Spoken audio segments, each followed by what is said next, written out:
coming through. We have got the service tonight at Faith and Wisdom Church here in Branson at 6:30. We've got a choir. We're going to come out with a choir, 15 minutes of celebrating America, and then we're going to I'm going to sing some, and then I'm going to preach some, and then we're going to pray for the sick some. And I can't find my print about America here. I thought I had it. Still one left here. But all of our family and friends, you know, we've got the We Remember. Here it is, right under my thing. We have the We Remember painting that is still. Today is the last day. Well, tomorrow will be the last day, and this print is going out to all those join up as family and friends today or tomorrow in time for the 4th of July. And so I was reminded of that because we're singing songs. I'm going to sing a song with the Faith and Wisdom Church Choir. Do they call it FWC? It sure is easier to just say FWC. The FWC choir. But I'm singing a song called "Those Who've Gone Ahead." Oh, what's it called? We who come behind honor those who've gone before. Anyway, so those who've gone before and paid the price, and that's what this We Remember is all about in this print. So we're remembering America. Kev. Yes. Aren't these cool, dude? I know. We can't talk about them though until the show. I mean, I've got the Indian Chiefs. I got Little Bighorn here. That's awesome. Is that Sitting Bull? Probably. It's, you know, he was there at this deal. Okay. Yeah. And then, you know, the greatest Ali over there. Liston. Ali. So cool. Can't wait for the show today. There's a ballet dancer with a boxer. Yeah, that's Do you know why, I would think? Huh. Is because a boxer has to do like ballet moves just to float, you know. Right. Float like a butterfly. Sting like a bee. That's right. Yeah. That's what I would think, but I don't know. Anyway, so, yeah, that picture right there. Anyway, it is a beautiful day. A lot of stuff in the news. I noticed just a lot of weird stuff happening. I mean...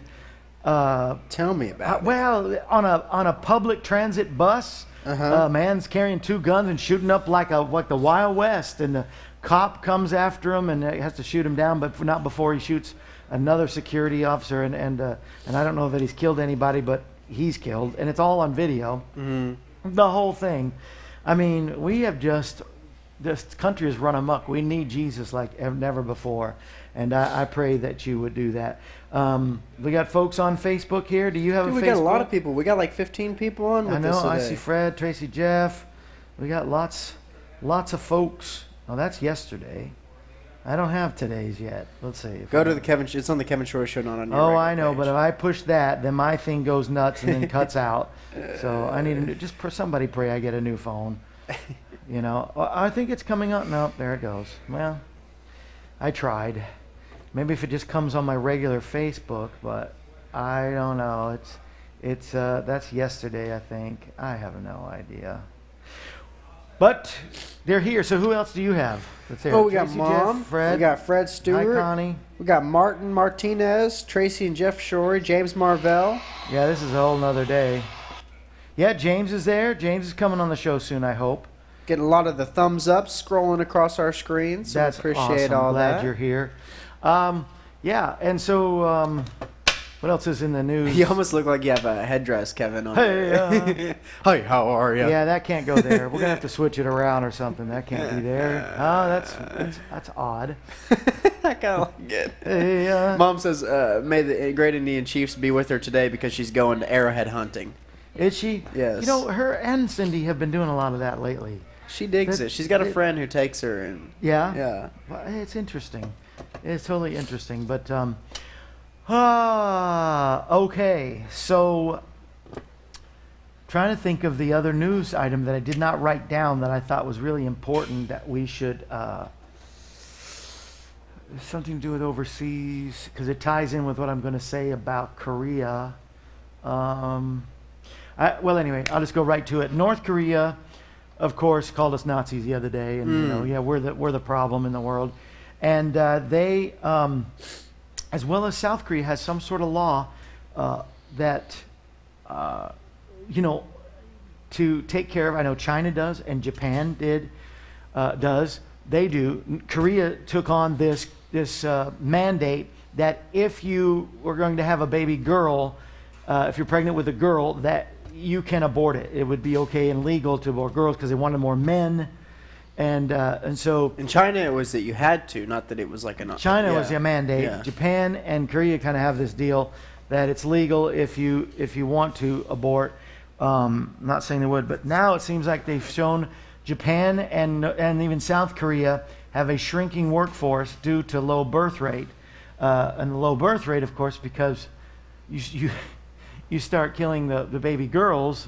How are you going to have more babies? I mean, how you gonna have more babies? How are you going to have more babies? No other way to say it than that, really. Yes, I know. I can't. And then the overpopulation of immigrants coming to Sweden. Sweden is now complaining. Sweden? In the past couple of years, over 400,000 people have migrated to Sweden. They're feeling the strain financially, they say. I guess. They have not entered into the workforce. They've just caused a load. And so there's Sweden complaining. But, a lot of this stuff is such common sense. If folks would, just allow things to happen naturally, babies to be born, boys and girls, that situation. And then, of course, Sweden, the whole thing about vetting, people coming in to live, it's hard. It's hard.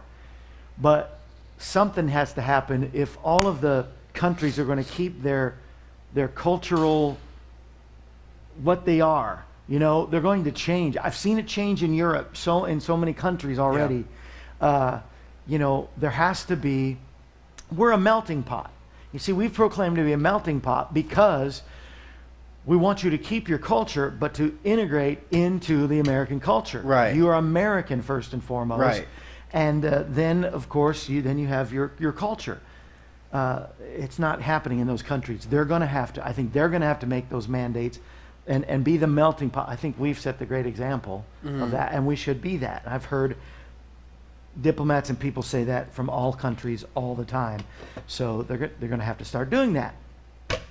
Right? Absolutely. I think, Europe has had open borders ever since, the European Union was established, and, it's just caused a lot of problems. Specifically we're referring to a lot of the, Syrian refugees and the idea of these people who, they have a culture that just almost seems like it can't assimilate. Now, I know. it's interesting, because if you survey, these surveys that we talk about of like the British Muslims and the German now, and I was always talking about how you never get the tiny numbers that you would hope in a survey of like, do you believe that you should be killed for leaving the faith or something like that. You never get the tiny numbers among populations of Muslims that you would want to.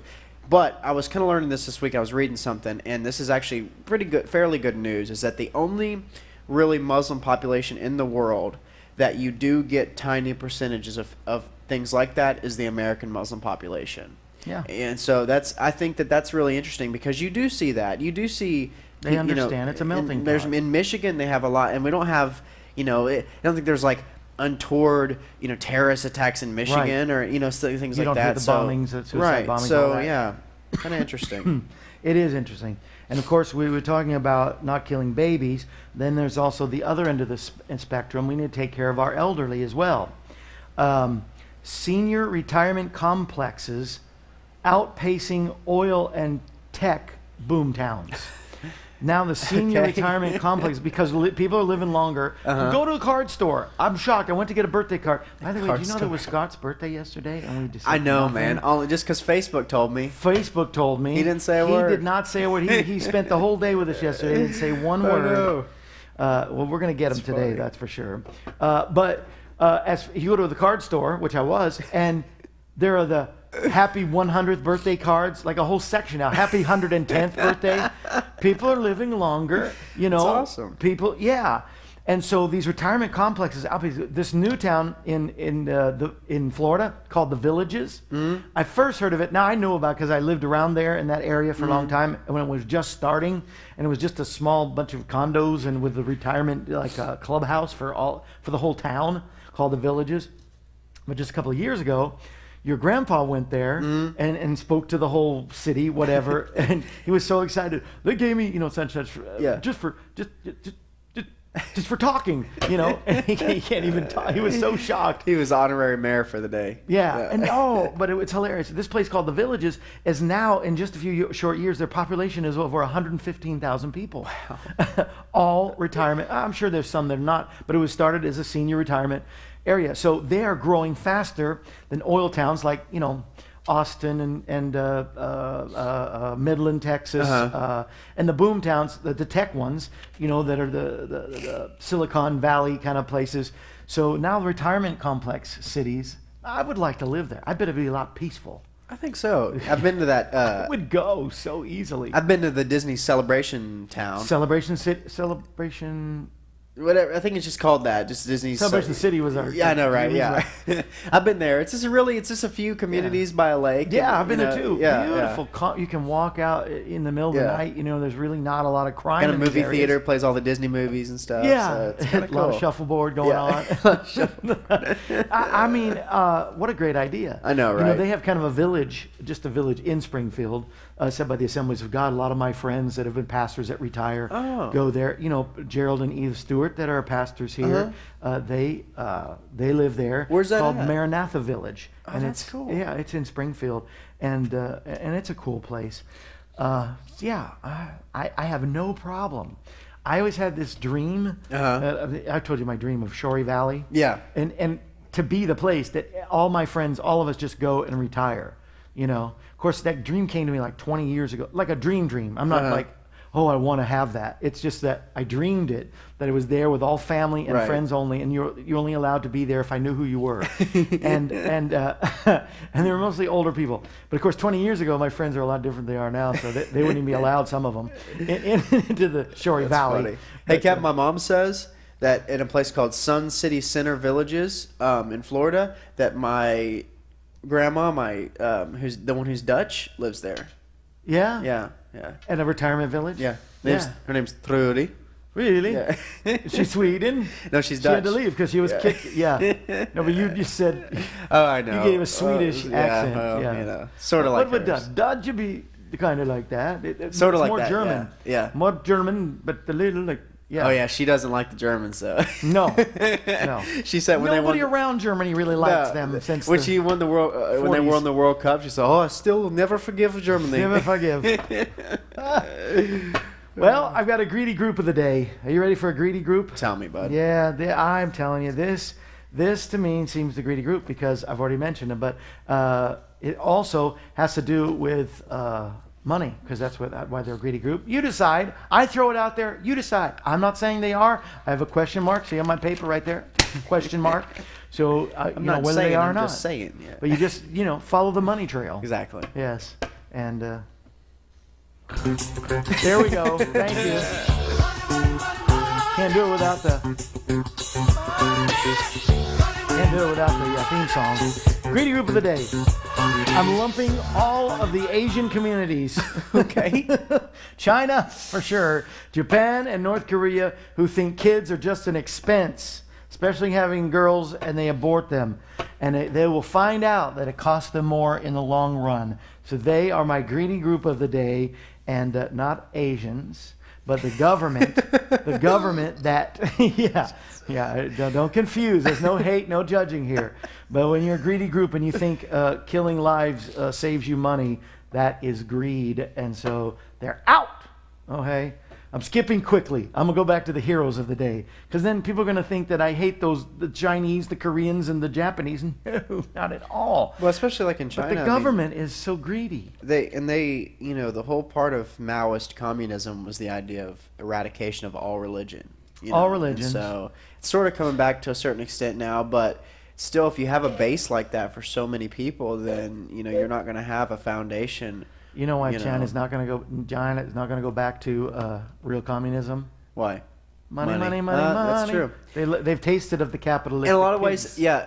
A lot of people have described them as they're not really communists anymore. They are in some ways, but that they are a capitalist dictatorship almost now, which is a capitalist dictatorship. Yeah. Kind of interesting thought, but wow. Yeah, I know they are. Mm-hmm. Well, did you ever know that you're my hero? You want to know who my heroes are? Did you ever know that you're my hero? You're everything. Everything I'd like to be. Anyway, so heroes of the day, I will focus on these other groups, but I want to focus on a subgroup first. I think all pastors and pastors' wives are heroes, for sure, and I will talk about them another. But today, I was thinking about one of the worst jobs in a church. The most rewarding, but one of the most hardest. I wouldn't say it's the worst. I'd say it's the one hardest, and I think all of us should support more, not only our pastor and pastors' wives. I'll talk about them, especially pastors' wives. They get all of the junk before even the pastor does sometimes. But music pastors or worship leaders get hardly any respect, number one. Get told all the time what to do. Yeah. What their favorite song or what the volume should be. This is, they get all the time. When they're leading a choir, the choir talks and talks, and they have to quiet a choir. I have seen that. I've been in church since I was born, and I'm years old. So I was born in a pew, woke up there I was. So I've always been in church. That's all I know is church. And I have seen in every, doesn't even matter. I'm not even talking about the choir I was with last night, but they're the same. Yeah.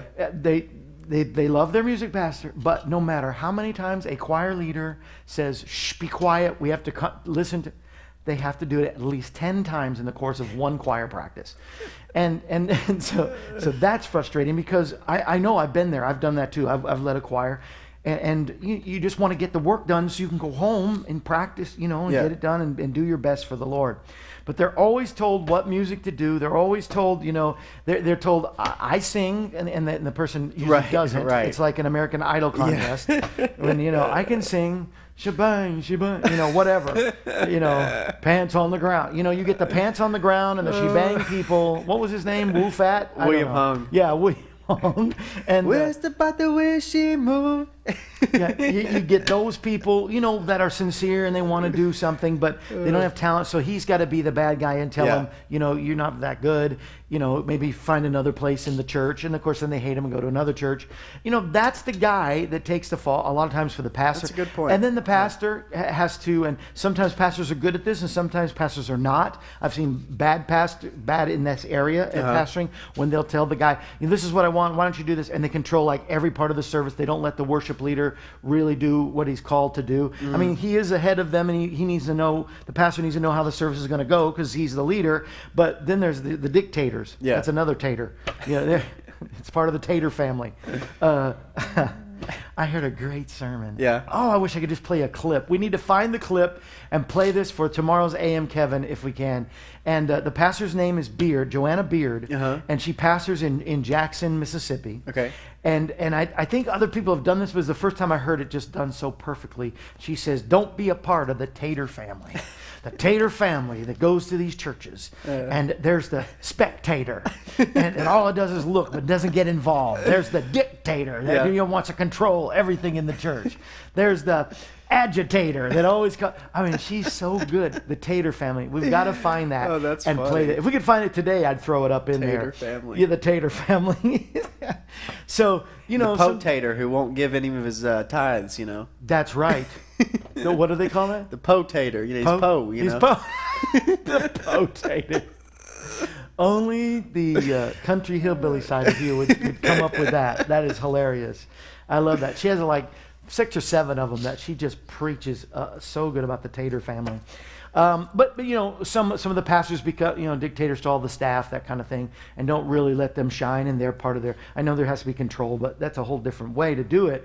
But I'm saying that a music pastor, worship leader, probably is the hardest time. They don't stay too long. When I see a guy that stayed there 20 years, it's because that pastor stayed 20 years and was a good pastor, a loving, caring shepherd, and they allowed that man or woman to do what they were called to do. Like our buddy, Bob Mabe over there at Friendly Baptist. He's been there for a long time. Forever, and he's just, it's awesome to see that kind of stuff. Absolutely. I really like that. But a worship leader they call them worship leaders now. I'm not a music pastor, I'm a worship leader. Okay. Well, some churches, that's what they say. But I just, they have to keep the flow. They have to, what? Did you find it? Oh, hold on. Let me give it an introduction. Here, pause it, pause it. Okay, that's her. Oh, gosh. It's not Joanna, it's Jennifer. Jennifer Baird. Okay, I thought Beard. I think it's still pronounced Beard. Gotcha. But I'm going to give a proper introduction. But I just wanted to say, pray for your worship leader, your music pastor. Encourage them. Let them know when they've done a good job. That's another thing. They always get more of it. It's like a sound man, which is another one that's a hero. A sound person always hears the negative before they hear the positive. You know, you did a good job today. They only hear when there's a mistake. You know, and so encourage your worship leader or your music pastor and build that great relationship. Now, don't be part of the Tater family. Here is Pastor Jennifer Baird from Jackson, Mississippi. I believe that the church is called Calvary something, but whatever. Here it is at her home church, Sister Baird, Pastor Baird. You know the Taters. Sister Spectator. You show up, but you ain't never gonna lift your hands. You ain't gonna give a dime. You ain't gonna give God glory. But you can tell us who came to church with who, what they were wearing, who drives what car, what kind of shoes they had on, what color his tie was. Just a spectator. In the car with Sister Spectator is Brother Hesitator. Well, I'm gonna join the choir. I'm gonna join the usher minute. I'm finna be faithful to the ministry. I'm finna get consistent. I'm finna start paying my time. You've been finna do something for the last 28 years and ain't done nothing yet. Always talking, but ain't never walking. Mr. Hesitator. Then they got their son, Mr. Agitator. Always coming and stirring stuff up. Always carrying stuff from one to another. Always getting foolishness started. Always getting somebody upset about something. Got his little sister, Sister Imitator. Not want to be conformed to the image of God. Always acting like somebody else. Not realizing you are fearfully and wonderfully made. And then in the car's little brother, Mr. Dictator. Mr. Dictator, you know, the one that always want to tell everybody everything, but can't nobody tell him nothing. Always want to be in control. Always want to run everything, but can't receive correction without offense. Always telling them, Mr. Dictator. And then you got baby sister, Sister Rotator. Always joining this church, joining that church, in a new relationship with this one, in a new relationship. This my best friend this week. This my best friend next week. This my best friend that way. And then it's the little baby brother amputator. Always walking around cutting everybody off who tell him something he don't want to hear. Look at your neighbor, say, please leave the Tater family alone. Come on, yeah. Leave the Tater Oh, that family. is funny. I'm telling you that. I can play that every day. You know, it preaches the message. You know, we are not to be all those different things, man. We're supposed to be what God's called us to be, and let a potato be a potato. And don't you be or a potato. I just saw Are people responding? Well, yeah. But a couple people on here. But I just saw on the last it said, anyway, I lost it. Something about don't sit in the sifting, or so that was her next video is going to come up. You know. Oh yeah. They're good. She's great. I would love to get involved in that church. Really good. And then I saw that one day. I saw that going down to Alabama. Caleb played it for me. He saw it. And then I get home and there's a new program called. Everybody should watch this. It's really I love Tamala Mann and her husband the Mann. It's called The Man or The Mann Family, and it's one of those reality shows that follows them around. And she's on tour. One of the first places she stopped on tour was at Sister Beard's. Oh. Yeah, so she was at that church, Tamala Mann and the Mann family doing a concert, and she was preaching there. It was really good. Oh, watch The Man. That's a great new program. I believe it is on, I shouldn't say what network, but you can punch it in. You can find out what network. Are you ready for our historical moment? Yes, sir. We learn from our history. That's why we like to study history. All should study history. We're trying to make it exciting and lively for you so that, you know, we don't repeat the bad history, but we repeat the good stuff. And we had really a couple of good runs. Is this number 28? Yes, it is. Did somebody get the name of the person? No, nobody guessed. We were going to give them a gift. I know. We always try. Really? I was going to give him a brand new bar of soap. I was going to give him. brand new bar of soap. It was going to come their way. The lavender with the dove. Sorry, it scared the Why would we do that? crud out of me. Scared me. What? During the music. Okay. Well, music's about to come. We ready? Did anybody call it? No, and yeah. But I was going to say we had such a good run from Teddy Roosevelt to Taft to this guy. We really had a good run until the Archduke of Poo Poo, whatever it was, got shot. Franz And Ferdinand broke out the war to end all wars. I wish it was. Yes. We'll talk about why it Well, wasn't. here it is. Here's our historical moment with Marshall Howden. Now you can shoot people.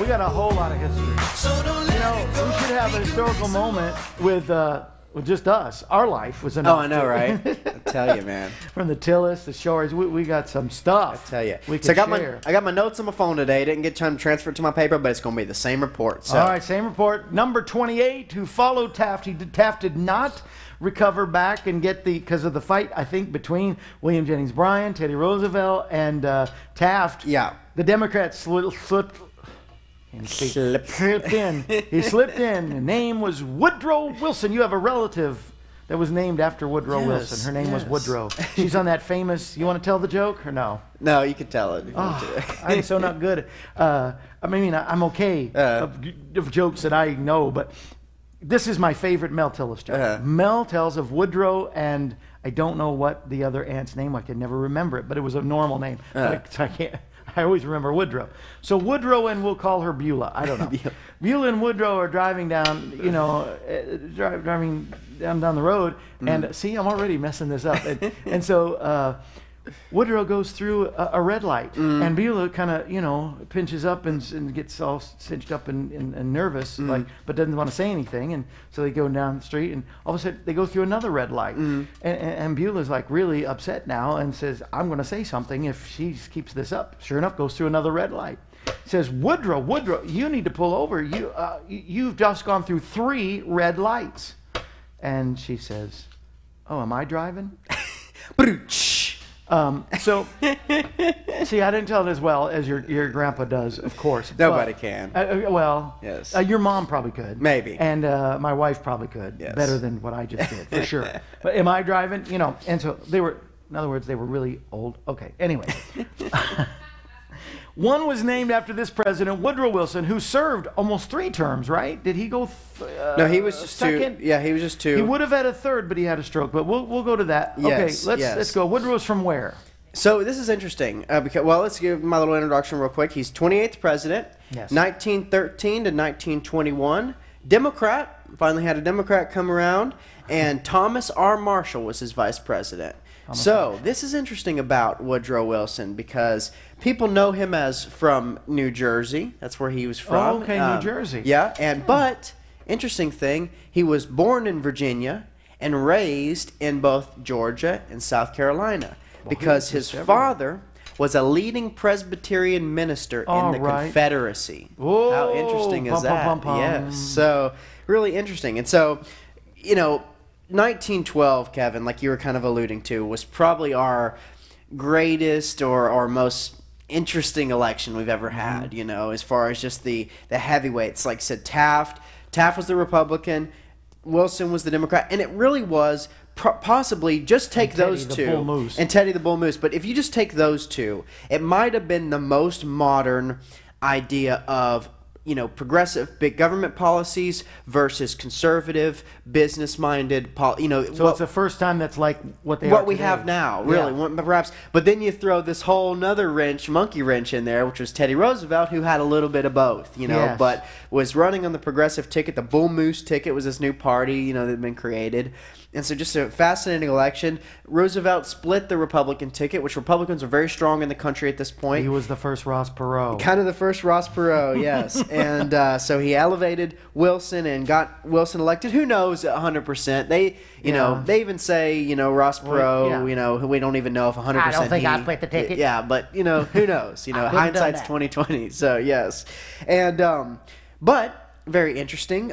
Wilson was very educated, the only president with a PhD. All right. So, and he was president of Princeton, before becoming governor of New Jersey. So that's a really cool, like, as far as New Jersey, that seems like the two highest things you can be. You know, governor and president of Yeah. Princeton. You know, I thought that was really cool. Very religious, Kevin. Like I said, his father was a minister. You know, and he was cold and methodical. They say he was entertaining in private, but kind of melancholy in public, you know, and Right. So There was a book I read one time called Backstairs at the White House, and you really learn the inside of what they were privately. Oh, yeah. And they said how Taft was a practical joker, was jovial all the time. And it started. They actually started. It was a story of a maid who worked in the backstairs at the White House. Yeah. And had the difference between. You could see as I'm reading between Taft and Wilson. Interesting. Very stoic and conservative, but a kind man. Kind. I think that's the way they described him. Is if you knew him interpersonally, you know, you would have a good, you know, but you know, in public, like I said, but he was a great speaker. And he used this to his asset, which I thought was fascinating because, you know, so was Roosevelt in this election, you know. So, great speaker, and was the first president, if you'll remember back, because now it's fun because we get to reference back. And you know. Irma, by the way. Irma? Irma. Gotcha. And so he was the great speaker and the first president since John Adams to deliver the Union speech to Congress, State of the Union speech. Because if you'll remember, Jefferson stopped doing that. Jefferson was Why? such a horrible speaker that he would just send them. He hated it. So he would just send the paper to didn't know Congress. that. And so for all the presidents, even Lincoln, they all just send a piece of paper to Congress as opposed to, you know, I love nowadays the guy, Mr. Speaker, you know, and he calls up the president, I love that. and so it's so great. But first president since John Adams to do this. So we mentioned the fact that he was a college president. So he treated his cabinet, Kevin, not like they were, you know, his underlings or even like a team of rivals like Lincoln had. He treated them like they were a faculty. So it was almost like a branch of equals. He kind of treated them like they were his equals. I thought it was a fascinating thing to come out of that world and then kind of treat your cabinet that way. Very interesting. So he continued the progressive agenda, and his, you know, the Roosevelt's was called the Square Deal. FDR's would be called the New Deal. His was called the New Freedom, right? New Freedom. And so very interesting. They all had their little, you know, taglines, their programs. And so this is very fascinating.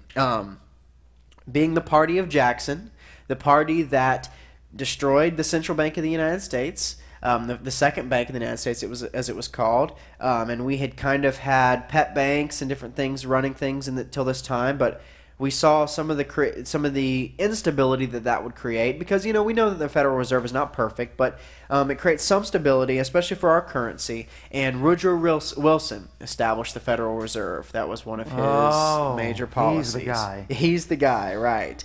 And so I'm telling you, man, I'm not an economist. I'm not a currency don't know expert, much. but they do say that it does help the stability of our currency. Really? You know? That's what they say. That's what they raise and lower interest rates. It's not federal. It's called Federal Reserve, but it's not a federal. It's not a government agency. It's actually like another privately owned bank kind of deal. Yeah, it's a conglomerate of many of the top banks, basically. And it's just more, I think it's better than the first and second bank of the United States. It seemed the first and second bank of the United States were really horrible, and this is a better idea to do it this way as opposed to, you know, what they did back then. So, you know, banks, just like, you know, Jackson would always say, or Jefferson even, you know, that banks are, you know, you have to keep an eye on banks, especially back then, you know, when power was more, you know, But who's keeping an eye on all this conglomerate of business people that have the Federal Reserve?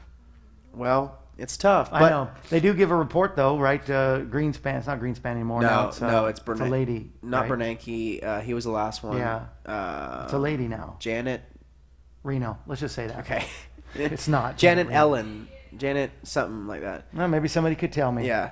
Yes. But yeah, so it's interesting.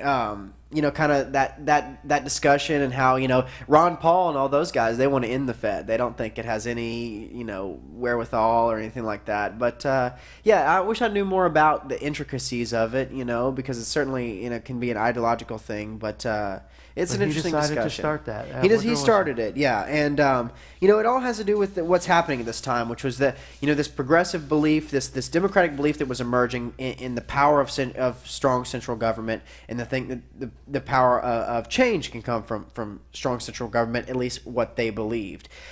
So this is very interesting because you hate when something like this happens in a presidency, but it seems to happen pretty often. Is that a major event will occur on the national stage at the same time a major event occurs in this person's life. So, just as World War I began, his wife Ellen died. And so, the Americans at this time, they didn't want to participate in this war. It was a European war that was really not even, it wasn't to liberate the Jews from the Nazis. It wasn't to liberate Vietnam from communism. It didn't have, it was just because there was intermarriage in those, Franz Ferdinand, the Archduke who was assassinated, was like Queen Elizabeth's cousin and this dude's cousin it was like this whole intermarriage created this whole sort of cacophony of connections which we really shouldn't have even been involved yet. Here's what happened. Never have ended, right? If we hadn't have been involved. Here's kind of what happened. So, like I said, Americans didn't want to participate, but the Germans kept sinking British ships, and upon those British ships, a lot of times were American passengers, including the Lusitania, right, which had over 120 American passengers. So that pretty much got us. At this point, it's starting to kind of develop the fervor, but we still weren't 100% in at this point. A short time later, he married Edith. She would play a large role here. Good choice, yes, because she did. She ran the presidency, basically. Absolutely. And then around this time, his first wife died, World War I started, and then he married his second wife, and after he did that, became only the second Democratic president ever, after the founder, Andrew Jackson, to obtain a second term. The only Democrat at this point to ever be reelected. Very interesting. Yes. So, Wilson he really wanted to be domestic-minded. He didn't really want to focus on all these foreign entanglements, especially in Europe and all this stuff. But eventually, Germany would basically just straight up say, we're now going to attack American ships. And this basically was the last straw. This was fascinating because a lot of times the only doctrine we remember is the Monroe Doctrine. And we have been listening a little bit about the Monroe Doctrine here recently, when like the Spanish-American War, going into Cuba, they proposed and called out the Monroe Doctrine, which was the idea that we were going to protect our hemisphere against invasion. But a lot of times people think the Monroe Doctrine in and of itself is just a broad interventionalist, America be the police of the world doctrine. But it's not. It's only for our hemisphere. Right. But this is the moment. Wilson's speech before Congress to get us into World War I was really the first moment that we decided that we were going to be kind of the police for the world for democracy, which is a very important principle because it's a principle that we used in Vietnam. It's a principle that we used in the War of Iraq. It's something that really would shape a lot of the foreign policy. It seems like the Monroe Doctrine shaped the foreign policy of the 1800s, and the Wilson Doctrine shaped the foreign policy of the 1900s. So I thought that was really interesting. So, what he wanted to found was the League of Nations. Right. And so he gave John J. Pershing, the general, the ultimate power in the war. He said, "You take over. You're the one in charge fully." But he told him to do one major thing, which was maintain the American army separate. Didn't want to intermingle with the other armies. Didn't even really want to have too strong of alliances. We were a member of the Allies, but wanted to keep it a separate army because we were there for a specific goal. We were there because we had been attacked, and to foster democracy, not to whatever interminglings that they had with this Prussian German not necessarily monarchy. To get in their fight, but to police the fact that you're attacking us, so we're going to attack you. Exactly. The League of Nations. Then, did the United Nations come out of this League of Nations? Is this where the United Nations kind of... Sorta. So I'll get to this real quick. So the arrival of the Americans turned out to be decisive for the Allies, and it took only 19 months after we got there for the Germans to surrender. So at this point, there was the Treaty of Versailles, and he had to go over there to participate in this. So it was actually the first sitting president to travel to Europe, which I thought was fascinating, with hopes of peace. And, okay, Kendrick, please text me. With hopes of peace that would last for all time, right? This was supposed to be the war that ended all war, right? Yeah. And so that was the main goal at the Treaty of Versailles, and that actually got put into the Treaty of Versailles. But he had to convince our Republican-controlled Congress to sign this, right? And the idea, you know, we're starting to flush out the ideas, the ideologies of the idea of, you know, Republicans for less strong central governments. And so the idea of a League of Nations, you could see how among a conservative-minded person that might be a concern, you know, something we might want to look more deeply in before we just jump right into. Yeah. And so his main opposition to this was a Republican senator named Henry Cabot Lodge, right? All right. And so basically he went on Wilson went on a cross-country speaking tour to try to convince the American public to almost usurp, you know, Lodge and the Republicans, and this was what made him ill, right? Oh. And so at this point, Edith kind of became president in some ways. She kind of ran it with, you know, I think her and the vice president, her and one other was in cahoots they didn't even let the public know they had the stroke at first. Right, because they would ask, you know, what does the president say on this? And she would respond almost with her own, you know, kind of just intuition. So the treaty actually eventually would meet its final defeat in the Senate. And so this famous Treaty of Versailles ending World War I that included the League of Nations, we never ratified as the United States. No. No. So they did it all in themselves. Right. And so what happened was the League of Nations was established, but without American power, without the American influence within the League of Nations, it would slowly dissolve, and then we would come around and we would establish the United Nations soon after that. But I see. It's very interesting because Wilson just believed that that we needed this strong, you know, organization, intergovernmental organization, to keep peace around the world. It's like, if we're going to have a war to end all wars, let's have something that keeps peace. Well, since it was shut down in our Congress, there wasn't peace in the world, and 20 years later, we had another war. Now, hindsight's 2020, like we just said. Who knows? That's an incredibly strong statement to make, to say that World War II wouldn't have happened if we had the League of Nations. Because we've had United Nations, and there's still wars. There's still wars. So who knows? But it's an interesting thought. It's an interesting thought exercise that perhaps there would have been more peace on the world stage, at least as far as world wars, if that would have happened. So there's a lot with this president because he served the 2 terms and stuff, but we're running out of time. Exactly. So I'll wrap it up here. A couple more things. He appeared on the $100,000 bill. Yeah. And then basically, no wonder I've never seen it. Yes, only used by the Federal Reserve, and he was kind of relatively quiet into his life, but known as one of our great presidents. Yeah. So that is Woodrow Wilson. Only used by the Federal Reserve, which he helped create. Exactly. So that makes sense. Yes. And he passed away in office during his second term. No, he went out. Finished? He finished office and then had just a relatively quiet life after office. But, okay. Yeah. Okay. And then the next guy who was he Democrat or was he Republican? So we're going back to Republican. Coolidge was next, right? Oh yeah, he's Republican. Yeah. Okay. So we went back and forth. No, Harding. Harding was next. I like to forget him. What a muck-up, really. You know, what a mistake. But anyway, Kim says, I'm glad Marshall's back. Dan has joined us. That's Dan Duncan. Carolyn has joined us. Sarah sent a gift. Did it go through? I'm not sure. I haven't seen any gifts, but we'll see. She's been having some trouble, I guess, with the thing. So, Sarah, I don't know, but thank you for sending a gift. And everybody that sends a gift, monthly especially, our family and friends, we want to thank them. I didn't miss anybody I want to say hey to Jimmy, Cliff, Joyce, Londa. They're all on that's Minnesota, Texas, but it's everywhere. Just thank you for consistently the monthly support that keeps us going. We send out a monthly gift, and so you're getting a monthly gift a little later this month than I would like it normally, but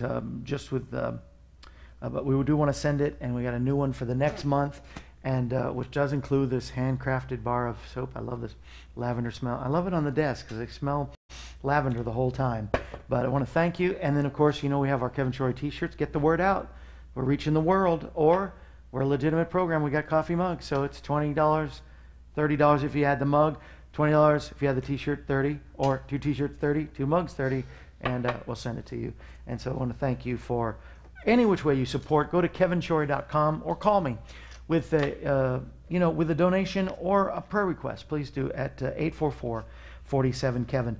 I was thinking about the music pastors being heroes, and I was thinking about just all kinds of relationships that we have in life and how that we are to treat one another as brothers and sisters in the Lord. There are those that mistreat one another. There are those that say one thing to their face but do different. There's all different ways, but the best kind of relationship to build a relationship in a marriage or a friendship is to be creative in that relationship, but be true to one another and be honest before one another, and always first of all, set a boundary that you never cross, that you say, I'm loving this person no matter what. This is your spouse, your kids, your best friends. We have 1 minute left. She's holding 10 upside down. There you go. No, but set that boundary, but never cross those boundaries. In marriage, for instance, we never use the word divorce. Never use that word, divorce. We've used the word murder often, but never divorce. Just kidding. But, set boundaries like that verbally, especially and physically, that you'll never grab one another or throw something at somebody, all those kind of things that happens in marriages or in friendships. Things can get so heated that all of a sudden you lose your mind and Kendra you do beats things. me sometimes. Yeah, should she do that? See, but set a boundary that you never cross. You should take notes on this. Okay, So you can yes. send it to her. Also, keep open communication all the time. That's how you stay honest before one another and keep honest communication. I know that there's a couple of friends in my past life. In the past. I mean, I don't have a past. I'm not Shirley MacLaine, but in life, in the past, Yes. that. One of the things that happened was there was no communication. This person had something against me, and because I can be honest, I've never really had anything against anybody. It's always been one-sided because I'm not saying I'm perfect, but I'm just a forgiving person. You can punch me in the face today. By tomorrow, we'll be talking and having a bowl of chili, whatever, I could attest to that. I've seen you do that with people. Yeah. Yeah, because that's the way to live. I can't take people's attitudes on board, and I can't be unforgiving, and I can't be bitter.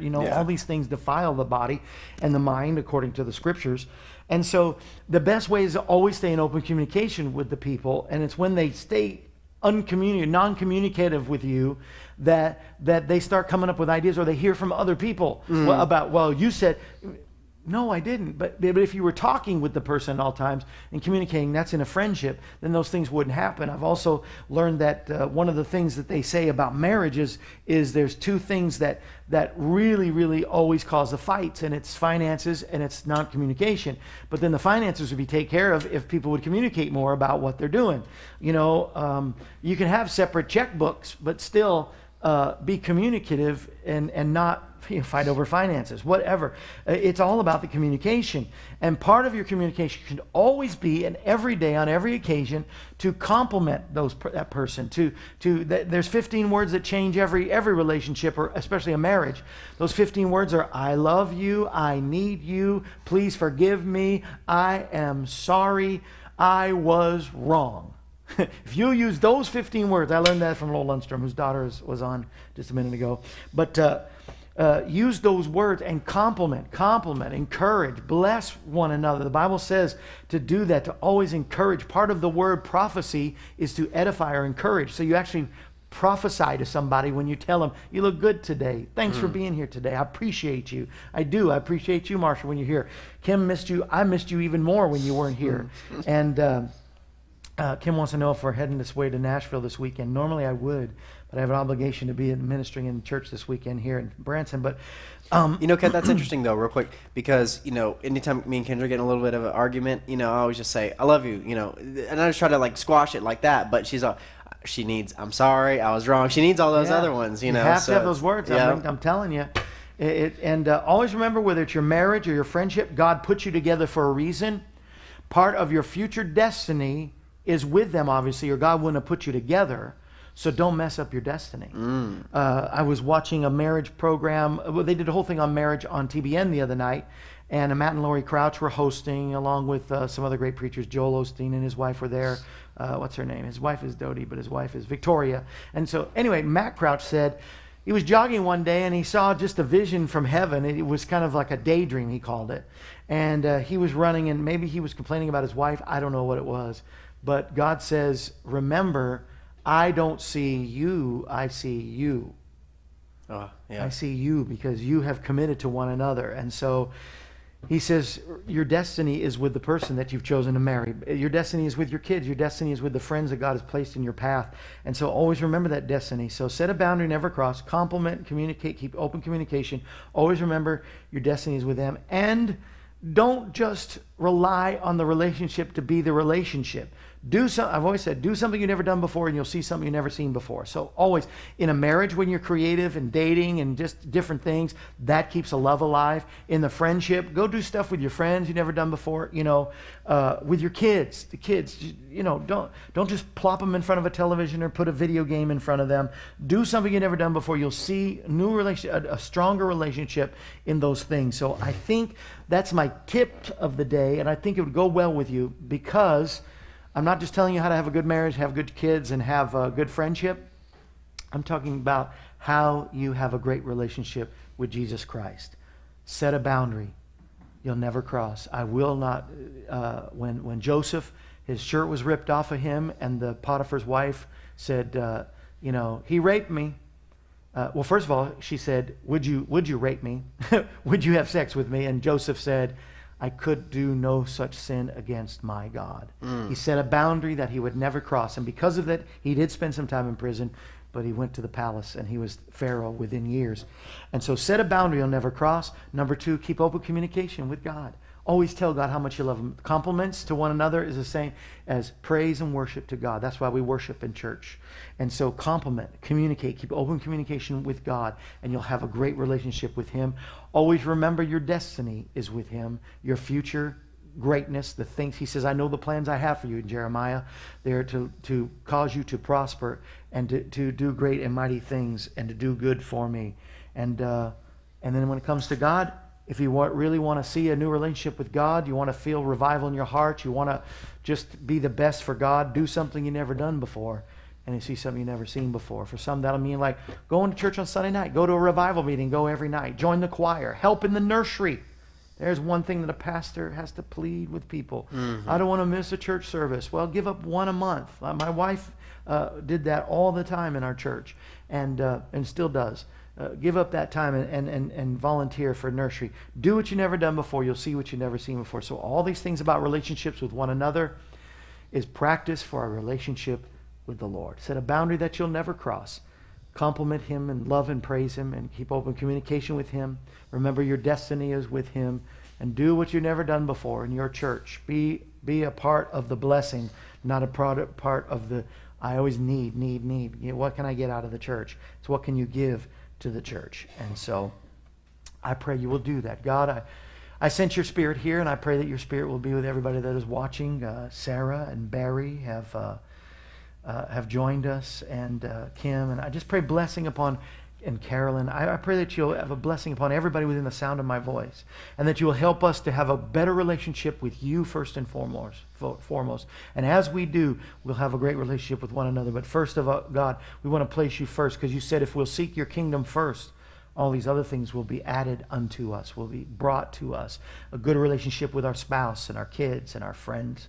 And so I pray that this will happen in our life, God, and we'll keep an open communication with you and pray. And not only just seek your face and talk to you, but God, listen and hear from heaven so that we can live and be healed and whole as human beings called into the kingdom for such a time as this. And we give you praise and thank you for your great relationship. And we do compliment you and bless you and thank you for all you've done and all you're going to do. We bless your name today and evermore. Amen and amen. Amen. Kevin, wasn't it funny what I think you actually have called, give her a shout out before, but Gloria yesterday on the show, she was like, is she on today? And Kim's with us and Sarah, and skip right over. Is she on there now? No, I was just saying it was funny what she was saying yesterday. Jared just joined us. I haven't heard from Jared in forever out there in Indiana. Jared Ballinger, love that. I think it's Jared Ballinger. Let's see. Maybe it's not. Let's see. Is it Jared? I can't see the picture. Because I think his middle name is Nathaniel, so he goes by Jared Nathaniel. But I might be wrong, because that picture looks like somebody else. I don't know. I need a computer. Somebody pray that I get a laptop. Somebody pray I get an iPad, something. I've sowed them. I've sowed a laptop and an iPad into the ministry. I need to get one back. So I hope. What's that, April? Is one coming? And I really do look like I'm wearing if I sit in the right place, I'm wearing a feather headdress. I think it's awesome. Maybe I should start like that. All right, we got a great start for the 11 o'clock program. Yeah, buddy. Did you bring the suit? I did. All right. It's Fried Chicken Day on July. When is this airing? July 6th, I believe. July 6th is Fried Chicken Day, so I guess everybody during the holidays you're supposed to. Ah, yes. do. The So- secret birthday boy just walked in. Yeah, what's up with that? But anyway, we have an iPad coming. All right, Montana's there, Minnesota's there. Thank you everybody for being here on AM Kevin. We'll be back tomorrow with our 29th president, which teapot dome scandals, all I got to say.